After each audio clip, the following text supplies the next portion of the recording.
사랑하는 성도 여러분, 지난 주일 행복 수업 첫 시간 말씀은 좀 간단하긴 했지만 그러나 실천하기는 참 쉬운 주제가 아니었지요. 마태복음 5장 3절의 말씀 시작. 심령이 가난한 자는 복이 있나니 천국이 그들의 것이며. 아멘. 지난 주간에 어떤 분이 저를 찾아오셔서 그런 간증을 했어요. 할머님이 계신데 87세이신데 작년에 대장암 수술을 받으셨대요. 그 나이에 대장암 수술 받으면 얼마나 힘든 일입니까? 정말 원망할 수 있는 하나님, 나를 왜 이렇게 안 드세요? 그렇게 할 수 있는데 이 할머니가 이런 어려운 가운데 수술 마친 다음에 수술 받게 돼서 감사하고 하나님이 나를 살려주셔서 감사하고 그러면서 그전보다 더 열심히 섬기고 그런 기도하는 그런 모습을 보면서 그전보다 더 건강하고 더 행복하게 살아가고 있습니다. 그런 간증을 듣고 그렇다. 여러분, 이것이 바로 심령이 가난한 자가 얻는 하나님의 축복이 아니겠습니까? 성도 여러분, 우리도 마음이 교만할 때는 모든 게 다 마음에 안 들어요.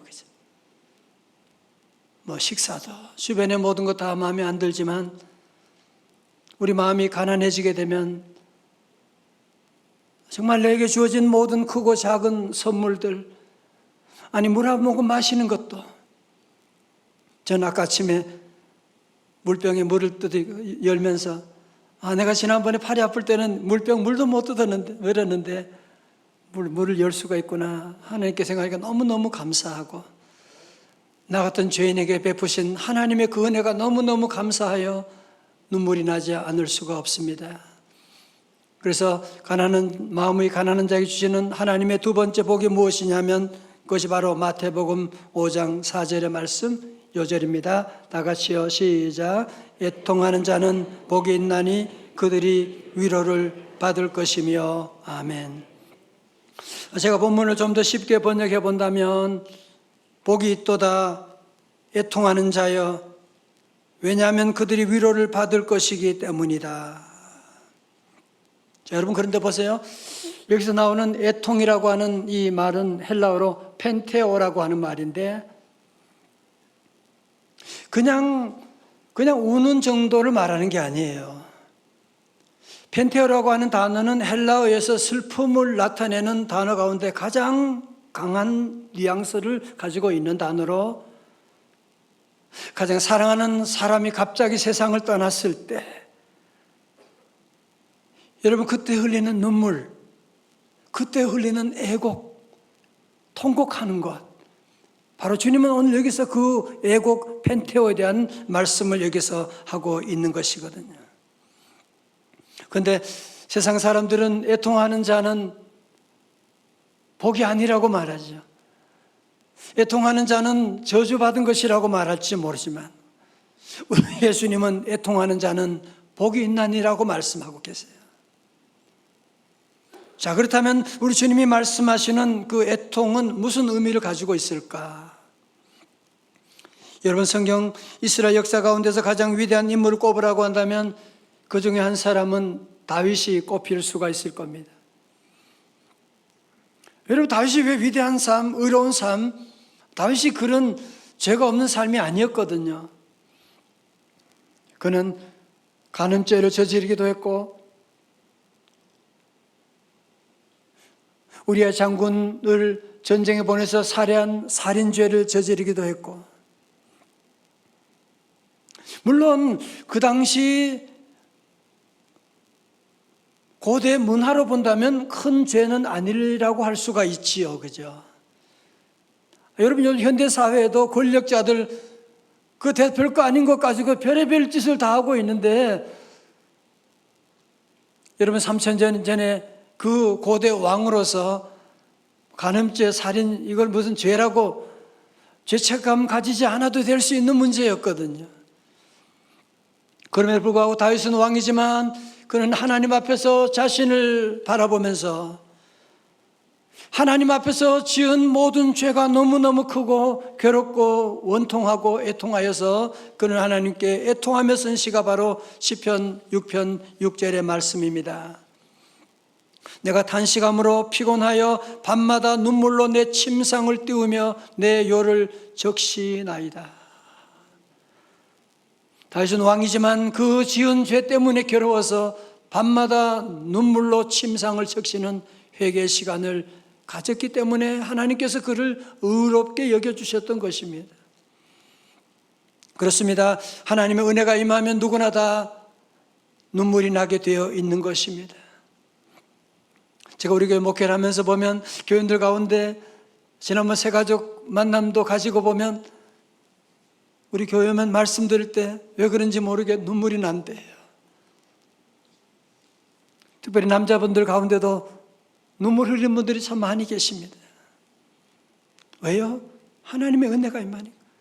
세상에서 나가면 눈물 하나 보이지 않을 사람인데 하나님의 은혜가 임하면 교회 와서 하나님께 눈물을 흘리게 되고, 어떤 분은 그런 얘기예요. 우리 교회 와서 6개월 동안 예배 때마다 눈물 흘렸노라고. 왜 그렇습니까? 하나님의 은혜가 임하니까. 마치 여러분 방에 어릴 때 햇빛이 쫙 비치게 되면 방 안에 있었던 먼지가 다 보이게 되는, 그전에는 보이지 않았는데 햇빛이 햇살에 먼지가 다 다니는 것이 보이는 것처럼 하나님의 은혜가 임하게 되니까 내가 얼마나 죄인이고, 내가 얼마나 한심한 인간이고, 내가 얼마나 지금 못된 짓을 하고 있었던가 하는 것을 깨닫게 되니까 하나님 앞에 애통할 수밖에 없게 되는 것입니다. 성도 여러분, 세상 사람들은 애통하는 자 무시합니다. 여러분, 그래서 밖에 나가서 사람들 앞에 눈물 보이면 안 돼요. 그러나 우리 아버지 하나님은 그렇지 않으세요. 오늘 주님 앞에 나와 흘리는 눈물, 애통하는 자는 복이 있나니 그들이 위로를 받을 것이며, 오늘 주님은 우리를 위로해 주시고 눈물을 닦아 주시고 우리의 모든 어려운 문제에서 우리를 구원하여 주시는 줄로 믿습니다. 유진 피터슨의 메시지 성경에서는 마태복음 5장 4절을 이렇게 번역하고 있어요. 가장 소중한 것을 잃었다고 느끼는 너희는 복이 있다. 그때야 너희는 가장 소중한 분의 품에 안길 수가 있다. 여러분, 갑자기 큰 슬픔을 당한 가정을 여러분이 찾아갔을 때 어떡합니까? 할 말이 없잖아. 무슨 말로 위로해요? 그때는 그냥 안아주고 함께 우는 것이요. 예, 그 말씀하는 거예요. 우리가 살다 보면 때로 소중한 것을 잃어버릴 때가 있거든요. 너무나 갑작스러운 감당할 수 없는 슬픔 가운데 처할 때가 있거든요. 그때 우리 주님께 나오면 우리 주님께서 가장 소중하신 그분께서 우리를 꼭 안아주시는 그런 감정 많이 들어요. 교회 와서 눈물 흘리고 기도하는데 누군가 뒤에 와서 나를 안아주는데 누군가 돌아보면 아무도 없는 하나님이 나를 꽉 안아주는 그런 위로하심이 우리에게 함께 하시거든요. 시편 84편 6절에 그들이 눈물 골짜기로 지나갈 때 그곳에 많은 샘이 있을 것이며 이른 비가 복을 채워 주나이다. 아멘. 우리 교회도 오셨던 암 전문의 이병욱 박사님, 장로님은 울어야 삽니다라고 하는 책에서 마음의 감정의 독소들이 쌓인 상태에서 몸에 있는 암세포만 떼어내는 것은 의미가 없다. 마음과 몸을 함께 돌보는 심신의학적인 접근이 필요하다. 그러므로 마음의 응어리를 풀어 독을 빼내야 하는데 가장 효과적인 수단이 눈물이다. 그러면서 이분이 암치료법을 이렇게 소개합니다. 저는 환자들이 고통스러운 감정을 쏟아 놓으며 마음껏 울게 합니다. 많이 울고 크게 우는 환자들이 회복과 치료가 빠른 것을 수없이 보아왔거든요.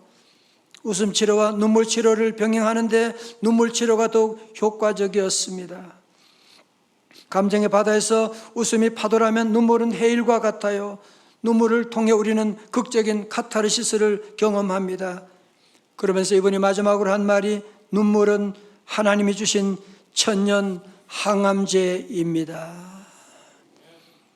성도 여러분, 우리가 그냥 우는 것만으로도 상한 마음을 위로받을 수가 있는데, 나를 가장 잘 아시고 나를 만드시고 나의 오장육부를 다 만드신 그 하나님 아버지 앞에 울 때 우리 하나님께서 애통하는 자를 위로해 주신다.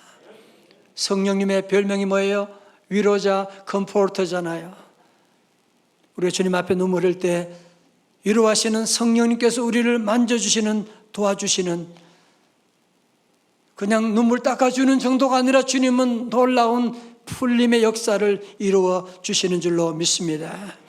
시편의 다윗은 이렇게 노래합니다. 시편 56편 8절에 나의 유리함을 주께서 계수하셨사오니, 다른 말로 하면 나의 불안함을 주께서 헤아리시고 나의 눈물을 어디에? 주의 병에 담으소서. 이것이 주의 책에 기록되지 아니하였나이까. 성도, 우리가 주님 앞에 나와 흘리는 눈물 헛되이 사라지는 거 아닙니다. 주님께서 그때마다 주의 병에 우리의 눈물을 다 담으시고 때가 되면 주님께서 다 놀라운 구원의 놀라운 역사를 이루어 주시는, 그래서 우리가 주님 앞에 흘리는 눈물 절대로 헛되지 않는다는 겁니다. 주님이 그 눈물을 주의 병에 다 담아주신다고 하는 것이거든. 함께 찬양하겠어요? 하나님 사랑의 눈으로 너를 어느 때나 바라보시고, 하나님 인자한 귀로서 언제나 너에게 기울이시니 어둠의 밝은 빛을 비춰주시고 너의 작은 신음에도 응답하시니, 너는 어느 곳에 있든지 주를 향하고 주만 바라볼지라.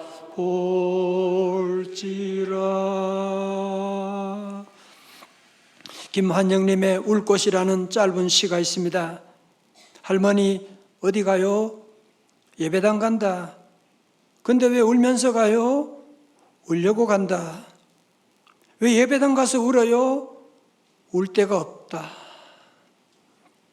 우리의 가슴을 멍하게 하는 시가 아닙니까?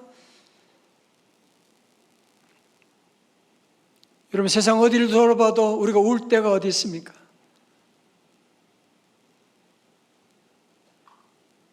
그리고 운다고 해서 우리를 위로해 줄 수 있는 사람이 누가 있습니까?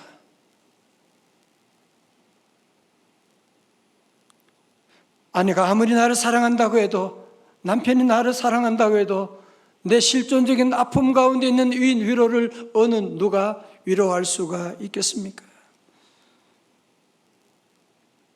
하나님 아버지께서는 우리 모든 눈물을 아시고 애통하는 자 주님이 위로하여 주십니다. 사무엘상에 나오는 한나는 아들이 없어서 애통했던 사람입니다. 어떤 의로움 때문에, 거룩함 때문에 애통한 것이 아니라 아들을 낳지 못했기 때문에, 부끄러움 때문에, 소망이 없음 때문에, 안타까움 때문에 울었습니다. 그런데 중요한 것은 어디서 애통했느냐고 하는 사실인데, 사무엘상 1장 10절에 한나가 마음이 괴로워서 여호와께 기도하고 통곡하며, 이렇게 기도하며 통곡하는데 사람들은 그걸 못 알아봐요. 사람들은 위로하지 못합니다. 아니, 심지어 제사장마저도 그렇게 통곡하며 기도하는 여인을 술 취한 여자로 오해하니까 한나가 이렇게 대답합니다. 15절에 우리 찬양대 한번 해줘요. 시작. 한나가 대답하여 가로되 나의 주여 그렇지 아니하니이다. 나는 마음이 슬픈 여자라 포도주나 독주를 마신 것이 아니요 여호와 앞에 나의 심정을 통한 것뿐이오니. 아멘. 줄쳐요. 여호와 앞에, 다 같이 여호와 앞에.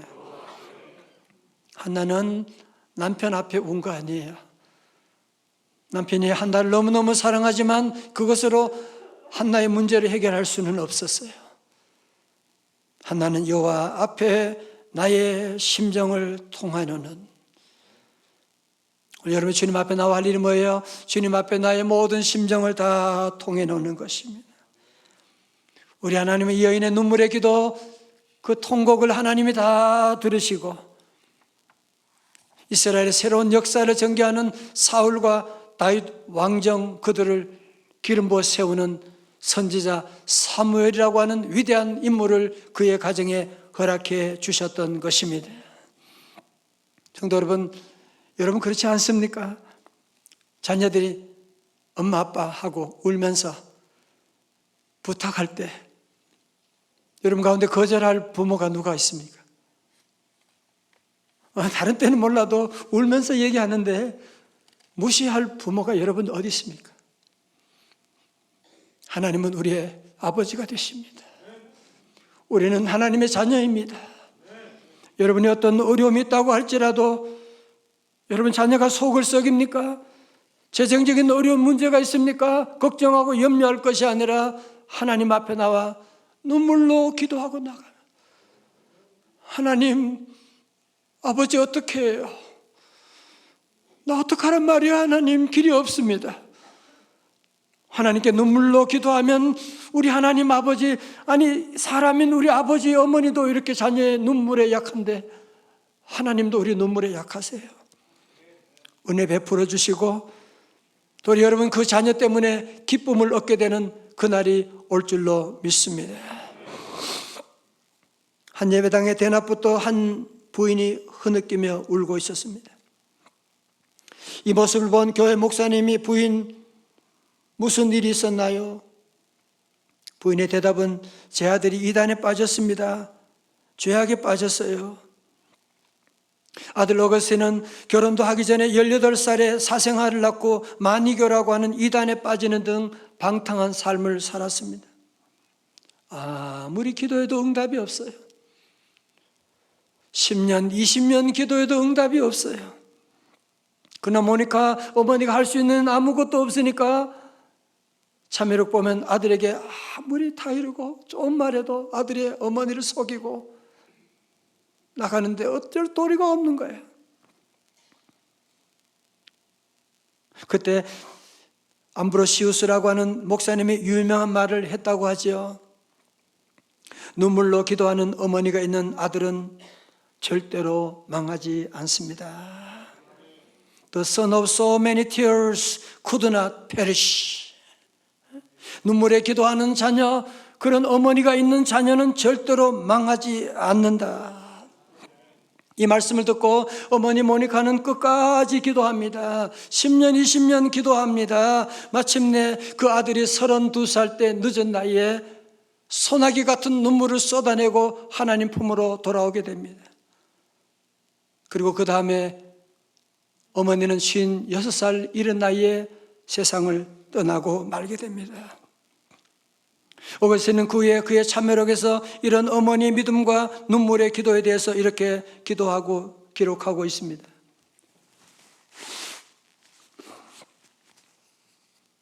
나를 위해 펼쳐주신 당신의 손은 이 깊은 흑암으로부터 나를 건져주셨습니다. 이것은 나의 어머니가 무릎 꿇고 눈물로 당신께 기도한 까닭입니다. 당신의 신실한 여종인 나의 어머니는 보통 어머니들이 죽은 자식을 위해 우는 것보다 살아있는 나를 위해서 더 통곡하며 우셨습니다. 하나님은 자식을 위한 눈물의 기도 들어주셨고 그 눈물을 멸시하지 않으셨습니다. 마침내 어거스틴은 32살의 나이에 하나님 품으로 돌아옵니다. 늦은 나이에 돌아왔지만 그는 남은 생애를 초대교회 그리스도와 교회 신학을 세우는 일에 남은 삶을 보내는 성 어거스틴이라고 하는 위대한 인물이 되었던 것입니다. 제가 몇 번 말씀드렸지만 저는 어머님 생각하면 기억나는 어머니의 모습이 있습니다. 7남 1녀 유교 집안에 17살 날 때 시집 오셨어요. 맏며느리로. 그때 시어머니가 34살이었습니다.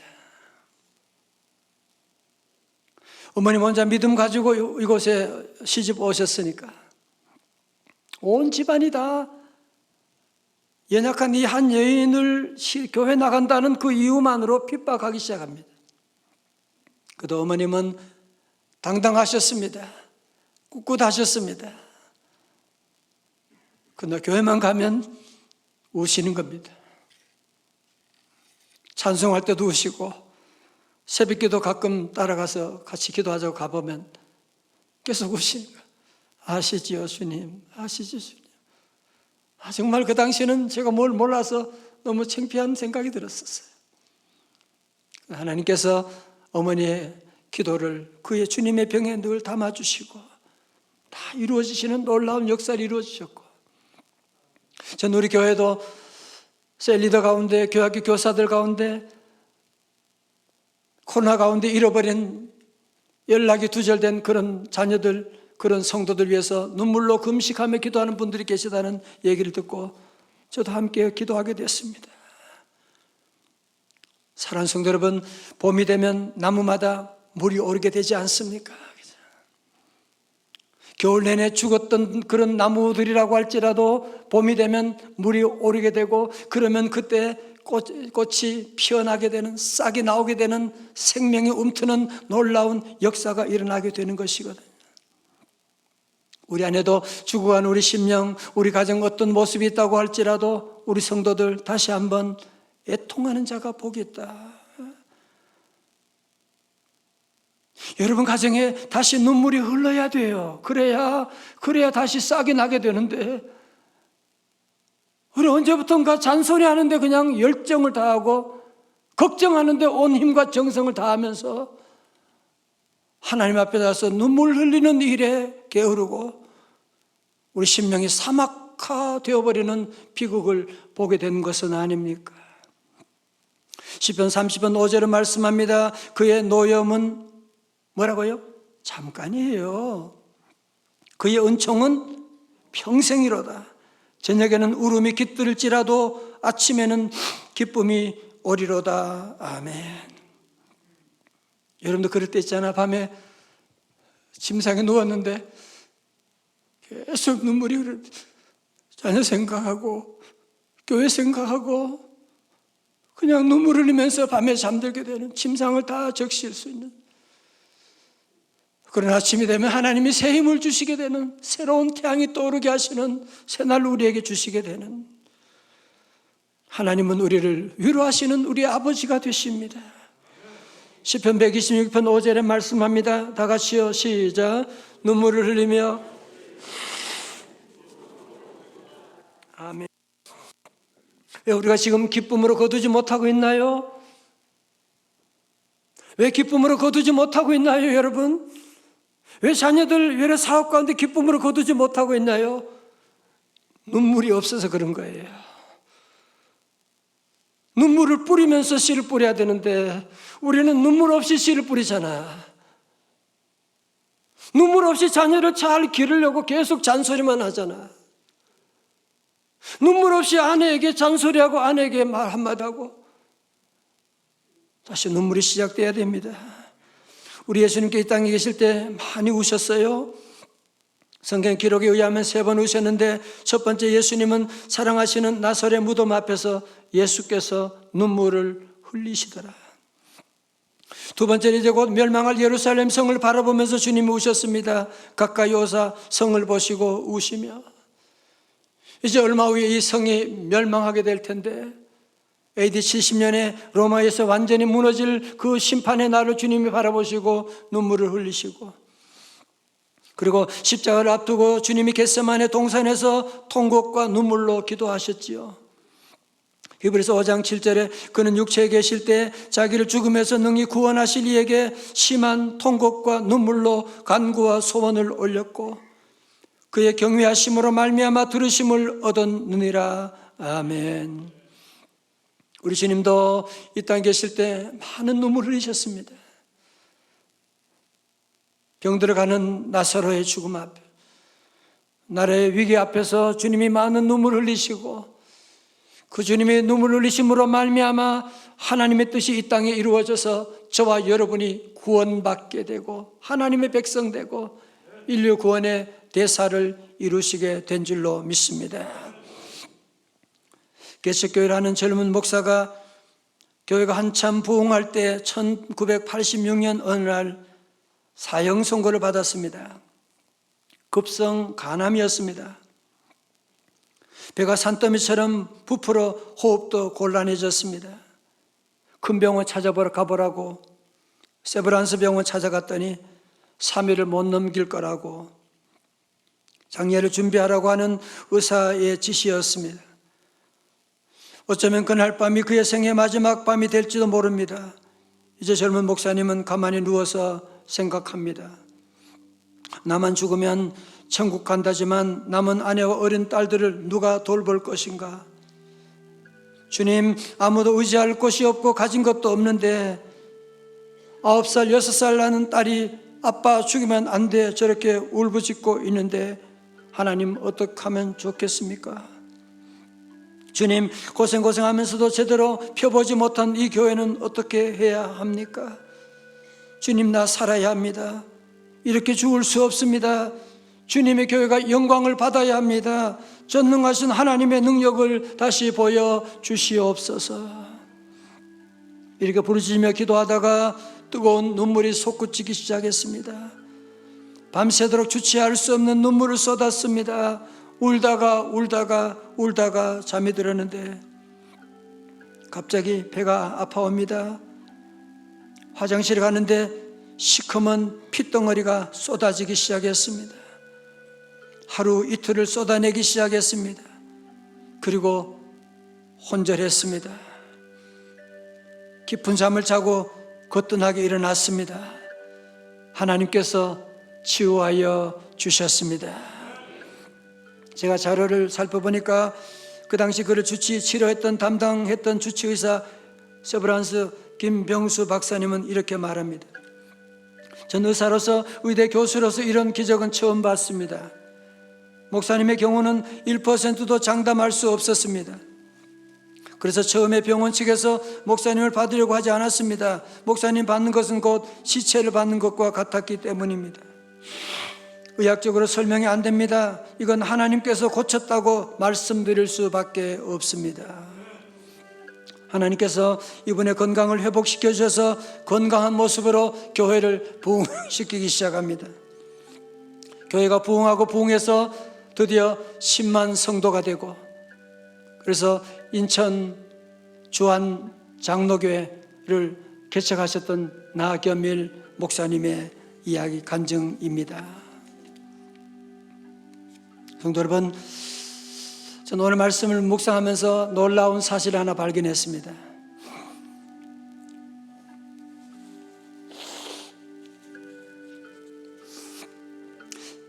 여러분, 제1복은 심령이 가난한 자는 복이 있나니에서는 복이 있다, 가난하다고 하는 그 말 안에 조건이 있어요. 뭐가 가난하다? 심령이 가난한 자가 복이 있다 그랬어요.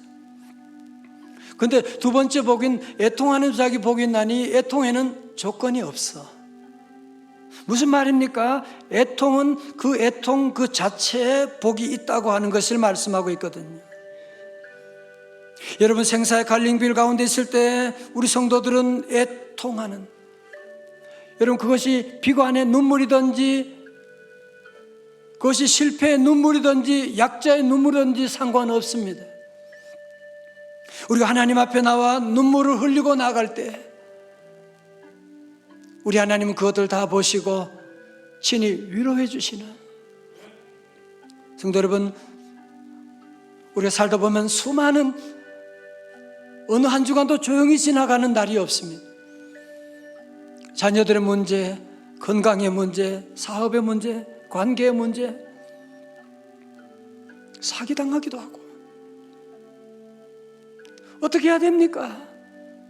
우리 같이 맞서서 여러분들 싸우고 보복하려고 하면 결국은 마귀 장난에 다 우리가 다치고 말게 될 것입니다. 이제 우리 성도들은 하나님이 나의 아버지가 되신다. 믿으시면 아멘. 하나님의 아버지고 나는 그분의 자녀인데 여러분이 어디서 방황하고 계십니까? 이제 우리가 하나님 앞에 나와 눈물로 기도하면 죽음을 앞둔 히스기야 왕이 포기하지 않고 성전에 가서 눈물로 기도하니 하나님이 뭐라 그래요? 내 기도를 들었고 내 눈물을 보았노라. 우리 하나님께서 그의 기도를 들으시고 눈물을 보시고 15년의 생명을 연장해 주셨는데 오늘도 저와 여러분, 우리 모든 어떤 어려움이 와도 문제가 생겨도 다시 한번 여러분이 복된 길을 여러분이 찾으셔야 됩니다. 애통하는 자가 복이 있습니다. 아랍 속담에 뜨거운 태양은 사막을 만든다라고 하는 얘기가 있습니다. 세상 사람들은 환경이 좋아야 행복할 것이다, 환경이 늘 좋아야 행복할 것이라고 말하지만 그것은 진리가 아닙니다. 환경이 계속 좋기만 하면 그곳에는 사막이 만들어지게 될 것입니다. 오늘날 우리 안에 점점 사막화되는 이유가 어디 있는지 아세요? 여러분, 오늘 내 심령이 점점 사막화된 이유가 아무것도 아닌데 짜증이 나고 화가 나고, 왜 우리 가정이 이렇게 사막화되어 가는지 여러분 알고 계세요? 물이 말라붙어 있기 때문에, 가정에 물이 말라져 버렸기 때문에, 눈물이 말랐기 때문에 내 심령도 우리 가정도 다 사막화되어 가지고 아무것도 아닌 일에 짜증내고 화를 내고, 여러분, 물이 흐르지 않으면 사막이 되어버립니다. 오늘 저와 여러분의 심령 가운데도 눈물이 메말라 버리면 사막화 되어버리게 됩니다. 다시 이제 우리 주님 앞에 나가서 애통하는 자가 되어야 되지 않겠습니까? 걱정하는 것에는 복이 없습니다. 자녀 때문에 눈물 흘리고 자녀 때문에 여러분들이 걱정하고 잔소리한다, 그것으로 아무런 문제가 풀리지 않습니다. 이제 우리 모든 성도들 오늘 이 말씀을 여러분의 삶에 다시 한번 중심으로 삼고, 걱정하고 잔소리하고 짜증내고 비판하고, 여러분 거기에 문제 해결이 있지 않습니다. 점점 사막화 만들어 가게 될 것입니다.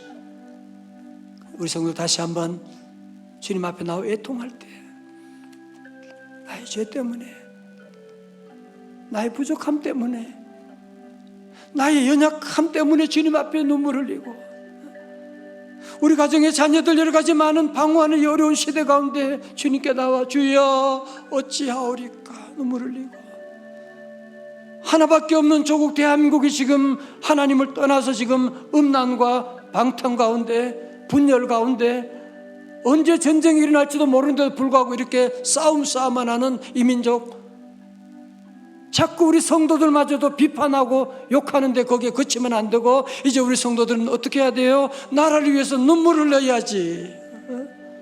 우리 믿음의 선배들은 예배할 때마다 눈물로 나라 위해서 기도하고 애국 기도하였는데, 삼각산 가는 곳마다 여러분 얼마나 눈물에 기도하는 소리가 들렸는데, 오늘은 눈물로 기도하는 소리가 들리지 않잖아요. 서로 비판하는 소리만 들리고 싸우는 소리만 들리고 있는 때 다시 한번 눈물로 기도 시작하셔야 돼요. 주님 알지 못하고 지옥으로 가는 우리 가족들 생각하면 여러분이 어떻게 눈물 흘리지 않을 수가 있습니까? 이제 우리 모두 다시 한번 오늘 이 말씀 여러분이 기억하고, 이제 우리가 다른 세상에서가 아니라 주님 앞에 애통하는 자는 복이 있나니 그들이 위로를 받을 것이며,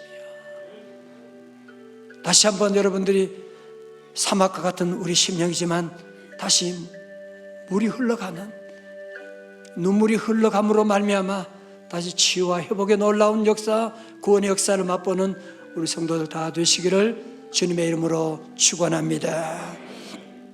우리 믿음의 선배들이 많이 불렀던, 눈물 흘리며 불렀던 찬송이지 않습니까?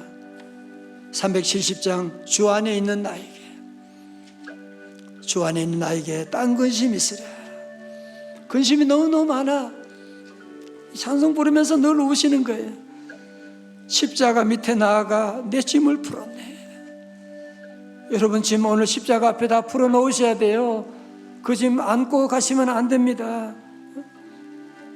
전날의 한숨 변하여 내 노래 되었고 내 궁핍함을 아시고 주님은 늘 채워주시는 분이십니다.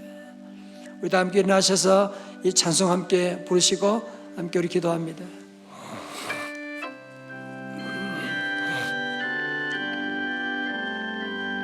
주 안에 있는 나 할렐루야 딴 근심 있으랴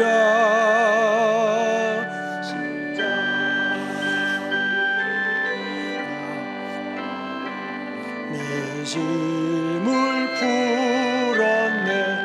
주님을 찬송하면서 주님을 찬송하면서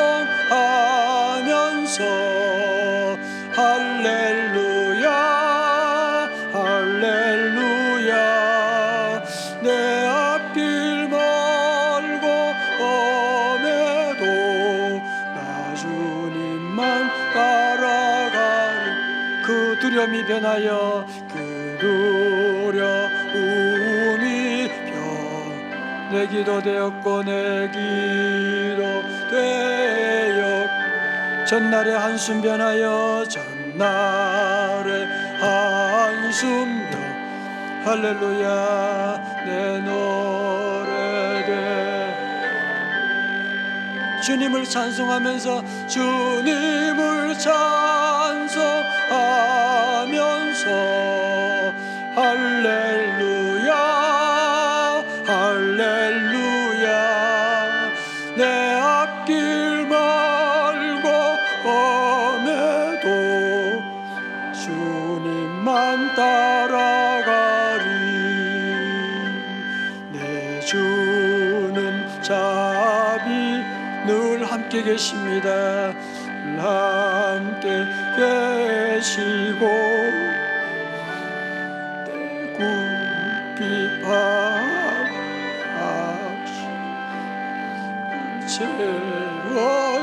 채워주시고 주님을 찬송하면서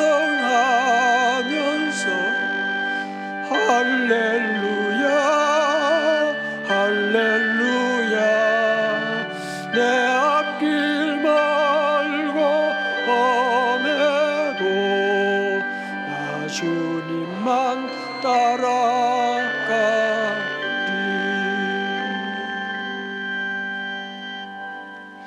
물이 마르면 사막이 되어버립니다. 여러분 내 심령이 내 가정이 왜 이렇게 사막화된지 아세요? 물이 말라서 그런 거예요. 물이 말라서 그런 겁니다. 물이 말라서 우리 아이들이 아픈 거예요 지금. 여러분 물이 말라서 지금 우리 사업에 지금 기쁨으로 거두지 못하는 거예요 지금. 우리가 늘 뭐 했어요? 걱정했잖아요. 늘 잔소리했잖아요. 늘 정부 비판만 열심히 했잖아요 지금. 이 시간 함께 우리 기도하기를 원합니다. 주님 다시 눈물이 흐르는 우리 가정에 눈물이 흐르는 이제 사막이 다시 변하여 꽃동산 되게 하여 주옵소서. 하나님 도와주옵소서. 다시 눈물 흐르고 다시 기쁨으로 단을 거두는 주님의 위로하심을 경험하는 삶 되겠습니다. 성령님 도와달라고 함께 우리 기도합니다. 하나님 아버지 하나님 아버지 하나님 물이 말라져 버렸습니다. 주 예수님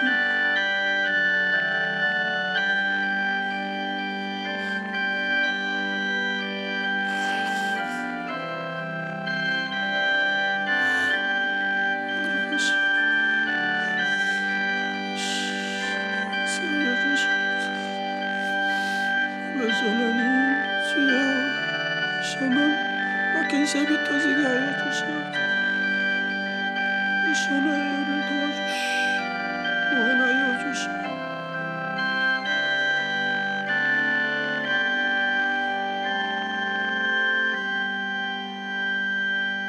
하나님 저희들 늘 문제가 생기면 걱정하고 잔소리하고 짜증내고 비판하고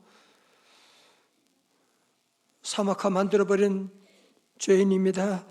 용서하여 주시옵시고 다시 한번 아버지 애통하는 자가 복이 있나니 그들이 위로를 받을 것이며, 하나님, 세상에 나가서 눈물 흘리지 않도록 하나님 아버지 앞에서 눈물 흘리는 우리 성도들 되기를 원합니다. 주여, 닫혀진 눈물샘이 열려지게 하여 주시옵시고, 염려하는 대신에, 걱정하는 대신에 하나님 앞에 늘 흘린 눈물을 말미암아 주여, 우리 다시 귀한 사막 같은 삶이지만 다시 아버지 장미꽃 피어나는 꽃동산 만들어 주시옵소서. 아버지 하나님, 하나님 어찌하오리까, 하나님 어찌하오리까, 하나님 어찌하오리까. 주여, 구원을 주시옵시고, 주여, 우리 대한민국을 살려주시고, 하나님 다시 한번 오늘 말씀 붙잡고 애통하는 삶 살아갈 수 있도록 주여, 우리 성도들 붙잡으시고, 주님 오셔서 위로하시고, 주님 오셔서 건져주시옵시고, 주님 고쳐주시옵소서. 이제는 십자가에서 우리 허물과 죄를 대신하여 몸찢기시고 피 흘리신 우리 주 예수 그리스도의 은혜와 탕자가 돌아오기만을 늘 기다리시는 아버지 하나님의 극진하신 사랑과 성령님의 감동하심과 충만하심이 걱정하고 잔소리하고 두려워하고 비판하기보다는 늘 주님 앞에 나와 애통하며 기도하며 사막이 꽃동산 되어 주께 영광 돌리며 살기로 결단하는 주의 제자들 머리 위에 가정과 기업과 하나밖에 없는 우리 한반도 저 북녘 땅까지 오늘도 세계 주님의 십자가 복음 증거하는 선교사님 사역 위에 슬픔 가운데 두려움 가운데는 튀르키야와 시리아 우리 형제 자매들 머리 위에 이제로부터 영원까지 함께 하옵시기를 간절히 축원하옵나이다. 아멘.